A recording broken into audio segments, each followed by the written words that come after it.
আমি এক হতভাগা যে কিনা সাবালক হওয়ার পর থেকে হস্তমোদন করে আসছি। যখন আমি বিয়ে করেছি তখন মনে হলো আমার সুখীময় জীবনটা আমি নিজের হাতে আরও আগেই শেষ করে ফেলেছি। হয়তো টেস্টোস্টেরন হরমোন অনেক পরিমাণে কমে গেছে এবং শুক্রাণু সঠিকভাবে তৈরি হচ্ছে না। আমার মেন সমস্যাগুলো: ১ নম্বর, স্ত্রী পাশে থাকা সত্ত্বেও উত্তেজিত হয় না। ২ নম্বর, আগে যেই বেগে বীর্য বেরিয়ে এসে দূরে গিয়ে পড়ত এবং যেই পরিমাণ বের হতো এখন সেই পরিমাণ আর বের হয় না। লিঙ্গ শক্ত হতেই চায় না, যদিও হয় সেটা মুহূর্তের মধ্যেই তা নেতিয়ে যায়। ৪ নম্বর, স্ত্রীর যোনিতে লিঙ্গ দেওয়া মাত্রই বীর্যটা বেরিয়ে যায়, মনে হয় আরও কিছুক্ষণ সময় টিকে থাকতে পারলে স্ত্রীর অর্গাজমটা হয়েই যেত। ৫ নম্বর, আগে লিঙ্গের গোড়া অনেক মোটা ছিল, যার ফলে লিঙ্গ উত্তেজিত অবস্থায় অনেক শক্ত হতো এবং লিঙ্গের শক্তি পাওয়া যেত। কিন্তু লিঙ্গের গোড়া অনেক চিকন হয়ে গেছে, আগাটা মোটা হয়ে গেছে, যার কারণে লিঙ্গ শক্ত হতে চায় না। ৬ নম্বরে উনি বলছেন যে লিঙ্গ বাম দিকে অনেক বাঁকা হয়ে গিয়েছে। ৭ নম্বর, অন্ডকোষও অনেক ঝুলে গেছে। উনি সারমর্মটা লিখেছে যে আমি বিয়ে করেছি প্রায় ৫ বছর, এখনো বাচ্চা হয় নাই। আগে স্ত্রীর কিছু মাসিকের সমস্যা ছিল, তাই স্ত্রীকে দোষ দিতাম, কিন্তু এখন তার সেই সমস্যার সমাধান হয়েছে। এখন আর কাকে আমি দোষারোপ করব? এসব সমস্যা কি আদৌ স্থায়ীভাবে সমাধান করা সম্ভব? এখানে একজন যুবকের কষ্টের মোটামুটি ৬টা সমস্যা আমরা জানতে পারলাম। তার প্রত্যেকটা বিষয়টা আমি সমাধান বা পরামর্শ দেওয়ার চেষ্টা করব।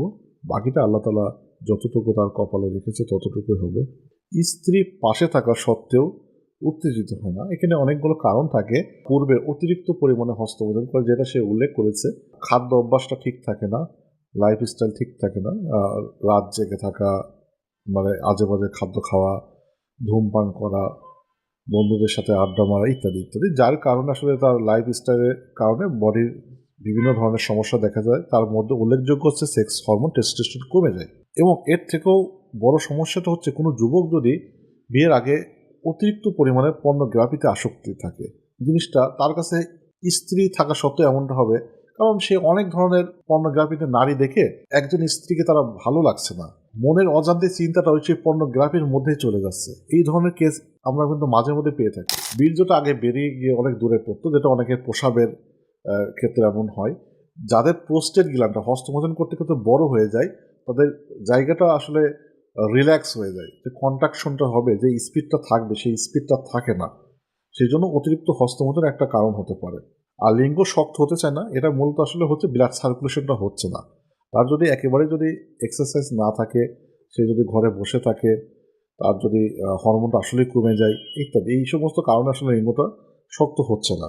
এখন বর্তমানে যদি লিঙ্গের গোড়া চিকন হয়ে যায়, তাহলে আপনাকে এক্সারসাইজ করতে হবে। কেগেলের সাথে সাথে একটা ম্যাসেজ অয়েল, ভিটামিন ই সমৃদ্ধ কোনো একটা ভিটামিন দিয়ে আপনি ম্যাসেজ করতে পারেন। এটা একটু সময় সাপেক্ষ ব্যাপার, তবে ঠিক হয়ে যাবে। বাম দিকে বাঁকা হয়ে গেছে, আপনাকে বাম দিকটাকে ডান দিকে একটু টেনে ধরে সোজা করতে হবে। এটা কিছুক্ষণ ১-২ মিনিট ধরে রাখতে হবে, তাহলে বাঁকাটা ভাবটা সোজা হয়ে যাবে। তার মানে বাম দিকে বেঁকে গিয়েছে, আপনাকে ডান দিকে একটু বাঁকাতে হবে এবং তারপরে ফরওয়ার্ড একদম সোজাসুজি ধরে রাখতে হবে ২-১ মিনিট, তাহলে ব্যালেন্স হয়ে যাবে।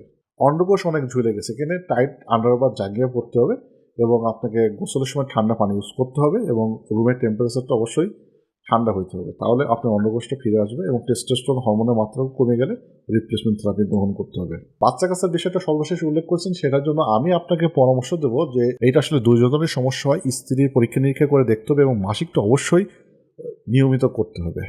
আর আপনার বীর্য পরীক্ষাটা করতে হবে, সিমেন অ্যানালাইসিস পরীক্ষা করে দেখতে হবে যে শুক্রাণুর পরিমাণটা কতটুকু রয়েছে, জীবিত কতটুকু, নড়াচড়া মর্টিলিটি কতটুকু, মরফোলজি ঠিক আছে কিনা ইত্যাদি। তো এই জিনিসটা বর্তমানে স্বামী স্ত্রী দুইজনকে আমরা দায়ী মনে করছি এবং এখানে আসলে দুইজনেরই যদি সমস্যা থাকে, চিকিৎসা নিলে সমস্যার সমাধান করা খুবই সহজ। বর্তমানে কিন্তু এই চিকিৎসা দিন দিন কিন্তু আপডেট হচ্ছে। লাস্ট কোশ্চেন, যে আপনার স্থায়ীভাবে সমাধানের জন্য যেটা দরকার, 4টা জিনিস আমি গুরুত্ব দিই। একটা হচ্ছে যে আপনাকে আত্মবিশ্বাস রাখতে হবে, দৃঢ় বিশ্বাস রাখতে হবে, ওষুধ নির্ভরশীলতা কমিয়ে দিতে হবে, আপনাকে খাবার দাবার, এক্সারসাইজ, লাইফস্টাইলটাকে সুন্দর করতে হবে। ডিটারমাইন্ড হবে যে আপনি এটা থেকে অবশ্যই বেরিয়ে আসতে যাচ্ছেন। যদি আপনার ভিতরে কোনো নেগেটিভ থাকে, আমি যেগুলো উল্লেখ করলাম, আপনার ঘুমের সমস্যা, খাবারের সমস্যা, যদি পর্নোগ্রাফির সমস্যা, হস্তমৈথুনের সমস্যা, এই সমস্ত জিনিসগুলো থেকে আগে বেরিয়ে আসবেন। ধীরে ধীরে এটা থেকে আপনি পরিত্রাণ লাভ করবেন। উত্তেজনার জন্য অবশ্যই কেগেল এক্সারসাইজ মাস্ট, এবং এইটাকে রিকভারির পাশাপাশি আপনাকে ডিম, হাফ বয়েল ডিম, কোয়েল পাখি ডিম হতে পারে, হাঁসের ডিম হতে পারে, এই রেগুলার খেতে পারেন, এবং গরুর দুধ খেতে পারেন। রসুন খেতে হবে সকাল এবং রাতে একটা করে। আপনার উত্তেজনা ভাবটা ফিরে আসবে। তারপরেও যদি উত্তেজনাটা এক্সাইটেড না হন, মেডিকেশন নিতে হবে। মেডিকেশন নিলে আলহামদুলিল্লাহ এটা রিকভারি করা পসিবল। তবে সঠিক মেডিকেশন নিতে হবে। কোনো লোকাল কোনো ফার্মাসি বা যে কোনো জায়গা থেকে নেওয়া যাবে না, ডক্টরের সাথে কথা বলে ওষুধ নিতে হবে। টাইমিংয়ের ইস্যুটা হচ্ছে অনেকগুলো ধাপ আছে। আমাদের পুরো ভিডিওগুলো দেখে থাকেন, আপনার টেকনিকগুলো, আসনগুলো, ফোর পেলে, ক্লাইটোরিয়াল অর্গাজম, এই সমস্ত জিনিসগুলো যদি চেষ্টা করা সত্ত্বেও যদি আপনার প্রিমেচুর ইজাকুলেশন বা দ্রুত বীর্যপাত ঠিক না হয়, সেক্ষেত্রে আমরা পরামর্শ দেব মেডিকেশন যে আমরা যেটা করি সেটা মস্তিষ্কের উত্তেজনাটার ব্যালেন্সে আনা এবং আপনার লিঙ্গটাকে দৃঢ় করা। তাহলে আপনার টাইমিং ইস্যুটা একদম সলিউশন হয়ে যাবে। আর যাদের লিঙ্গ সংবেদনশীল হয়ে যায় তাদেরকে আমরা কিছু অ্যানেস্থেটিক জেল, স্প্রে, ক্রিম দিই, তাহলে এটাও কিন্তু ওভারকাম করা সম্ভব। আপনার হতাশ হওয়ার কোনো কারণ নাই। তাহলে আপনার নিকটস্থ কোনো চিকিৎসকের সাথে কথা বলে দেখতে পারেন। আমার মনে হয় এটা থেকে আপনি বেরিয়ে আসতে পারবেন।